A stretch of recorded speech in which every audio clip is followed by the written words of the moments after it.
इन माता पिता ने अपने ही बेटे की इच्छा मौत क्यों मांगी? माँ तो वो होती है जो अपनी संतान के लिए सब कुछ त्याग सकती है, यहाँ तक कि अपनी संतान की जान बचाने के लिए वो अपनी जान की भी परवाह नहीं करेगी। तो आखिरकार हरीश के माता पिता की क्या मजबूरी रही होगी जो उन्होंने अपने बेटे हरीश की इच्छा मृत्यु के लिए सुप्रीम कोर्ट से गुहार लगाई? आखिरकार सुप्रीम कोर्ट की भी क्या मजबूरी रही होगी जो सुप्रीम कोर्ट ने भी ऐतिहासिक फैसला दिया, पहली बार किसी को इच्छा मृत्यु का आदेश दे दिया? क्या मजबूरी रही होगी? आइए जानते हैं इस वीडियो में। इस वीडियो में लास्ट तक बने रहिए।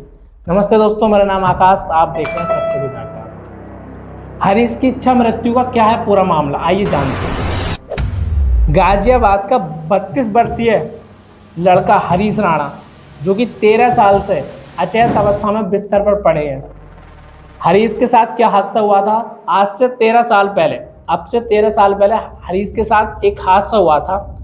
जब हरीश अपनी पढ़ाई के दौरान चंडीगढ़ में रह रहे थे, तो चंडीगढ़ में हॉस्टल में 4थी मंजिल से गिरने के बाद उनके शरीर में गंभीर चोट लगती है, जिस चोट के कारण हरीश जब से लेकर 13 साल से आज तक कोमे में हैं।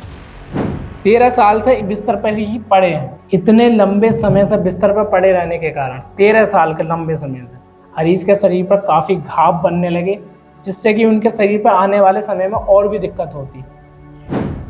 एम्स की मेडिकल रिपोर्ट की माने तो एम्स की मेडिकल रिपोर्ट के अकॉर्डिंग हरीश के ठीक होने की कोई भी उम्मीद नहीं है। डॉक्टरों ने साफ मना कर दिया कि कोई भी उम्मीद नहीं है कि हरीश आने वाले समय में भी जो है ठीक हो पाए। अब इस सब को लेकर हरीश के जो माता पिता थे, वो 13 साल से हरीश के ठीक होने की उम्मीद लगाए बैठे थे, हरीश की सेवा कर रहे थे। 13 साल से हरीश के ठीक होने की उम्मीद लगाई थी उन्होंने। अब अचानक उन्होंने उम्मीद क्यों खो दी? डॉक्टरों के मुताबिक जब कहा गया कि उनके ठीक होने की कोई भी चांस नहीं है, तो हरीश के माता पिता ने ये कदम उठाया कि उन्हें इच्छा मृत्यु दी जाए। ऐसा कदम इसलिए उठाया होगा उन्होंने क्योंकि आने वाली जो कंडीशन होती है हरीश की, वो और भी ज़्यादा ख़राब होती। ठीक होने की कोई चांस नहीं थे और इतनी बुरी हालत हो जाती है हरीश की कि वो इस तरीके से अपने बेटे को नहीं देख पाते, अपने सामने इस तरीके से तड़पता हुआ मरता नहीं देख पाते। इसलिए उन्होंने उसकी इच्छा मृत्यु की जो सुप्रीम कोर्ट से गुहार लगाई। अगर हरीश के ठीक होने की थोड़ी सी भी उम्मीद होती तो मुझे लगता है कि हरीश के माता पिता ऐसा नहीं करते। जब तक उम्मीद होती, जब तक और उसकी सेवा करते। सुप्रीम कोर्ट ने पहली बार किसी को इच्छा मृत्यु का आदेश दिया। आइए जानते हैं सुप्रीम कोर्ट ने किस तरीके से परमिशन दी, क्या क्या कंडीशन रखी। गाजियाबाद के हरीश राणा मामले में सुप्रीम कोर्ट ने सीधे तौर पर पैसिव यूथेनेशिया, निष्क्रिय इच्छा मृत्यु यानी कि लाइफ में सपोर्ट हटाने की अनुमति दी।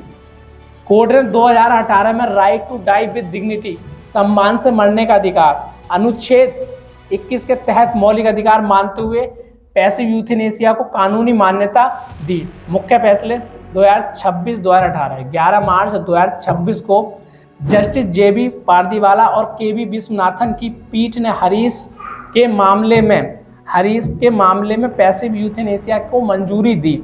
आइए जानते हैं पैसिव यूथेनेशिया क्या होता है।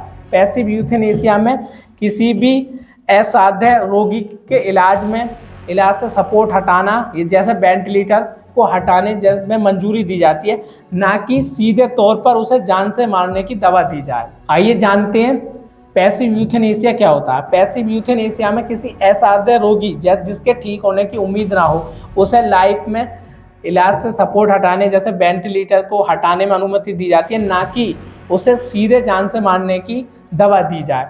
यह अनुमति तभी दी जाती है जब किसी भी रोगी के ठीक होने की उम्मीद ना हो, PVS यानी कि परमानेंट वेजिटेटिव स्टेट में हो, तभी यह अनुमति दी जाती है। हालांकि पैसिव यूथेनेशिया आज भी भारत में अवैध है और हमारे देश में किसी की जान लेना पूरी तरीके से इल्लीगल है, कानूनी अपराध है। लेकिन ये केस हरीश राणा का जो केस है वो सब केसों से अलग है, इसलिए शायद अनुमति दी है। इस केस पर 11 मार्च के बाद कोर्ट ने कहा है कि 4 दिन बाद सुनवाई और होगी। और ऐसे ही वीडियो जानने के लिए हमारे चैनल को अभी तक सत्यविद आकाश को फॉलो नहीं किया तो फॉलो करें और चैनल को सब्सक्राइब करें। इस वीडियो को ज़्यादा से ज़्यादा शेयर करें। तब तक के लिए जय हिंद, वंदे मातरम।